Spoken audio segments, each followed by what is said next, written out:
Weighing machine and bullion weight యొక్క uses ఏంటి, gold loan చేసే కంపెనీల్లో ఇవి ఎందుకు మెయింటైన్ చేస్తారు, వీళ్ళకి సర్టిఫికెట్స్ ఏం తీసుకోవాలి, ఓకే, వీళ్ళ రెన్యువల్ ఎలా చేయాలి, ఇలాంటి వాటి గురించి తెలుసుకుందాం.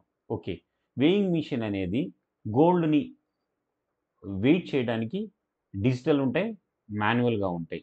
బులియన్ వెయిట్స్ అంటే మీరు 5 grams, 2 grams, 1 gram, half KG ఇలాంటి వెయిట్స్ ఉంటాయి. సో వీటిని గోల్డ్ని వెయిట్ చేయడానికి యూజ్ చేస్తారు. ఒకటి వెయింగ్ మెషిన్ డిజిటల్, ఇంకొకటి మాన్యువల్ బులియన్ వెయిట్స్ అన్నమాట.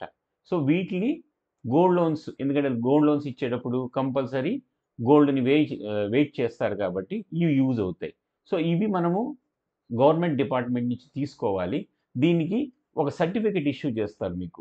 ఎవరైతే ఈ వేయింగ్ మిషను, బులియన్ వెయిట్స్ ఉంటాయో వీళ్ళకి గవర్నమెంట్ నుంచి ఒక సర్టిఫికెట్ తీసుకోవాలి. ఎందుకంటే ఇవి యాజ్ పర్ స్టాండర్డ్స్ ఉన్నవి, వెయిట్ కరెక్ట్‌గా ఉంది అని ఒక సర్టిఫికెట్ తీసుకోవాలి.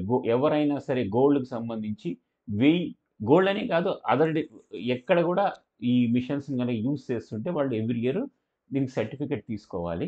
దీని తర్వాత రెన్యువల్.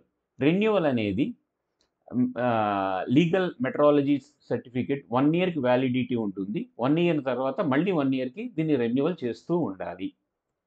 రెన్యువల్ ప్రాసెస్ ఏంటి? Original weighing machine licence, photograph, ID proof, proof of premises మీరెక్కడ ఉంటున్నారు, rent receipt, no objections certificate from the owner, tools, equipments ఏదైతే యూజ్ చేస్తున్నారో ఇవన్నీ సబ్మిట్ చేసి రెన్యువల్ ప్రాసెస్ కంప్లీట్ చేయాలి.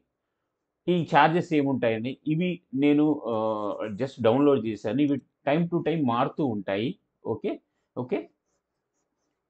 ఇవి గూడా బులియన్ వెయిట్స్ గూడా చార్జెస్ మారుతూ ఉంటాయి. నేను ఏదైతే లేటెస్ట్ ఉన్నదో అది తీసుకున్నాను.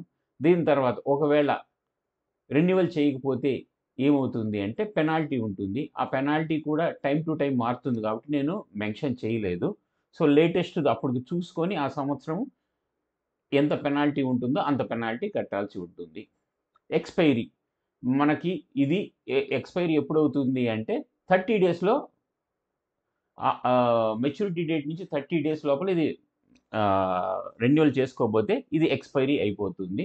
ఒకవేళ లైసెన్స్ ఇష్యూ వాలిడ్ ఎలా ఉంటుందంటే ఒక క్యాలెండర్ ఇయర్‌కి రెన్యువల్ చేస్తారు. అంటే క్యాలెండర్ ఇయర్ అంటే January to December. Thank you friends. నా వీడియో నచ్చితే లైక్ చేయండి. మీ ఫ్రెండ్స్‌కి ఫార్వర్డ్ చేయండి.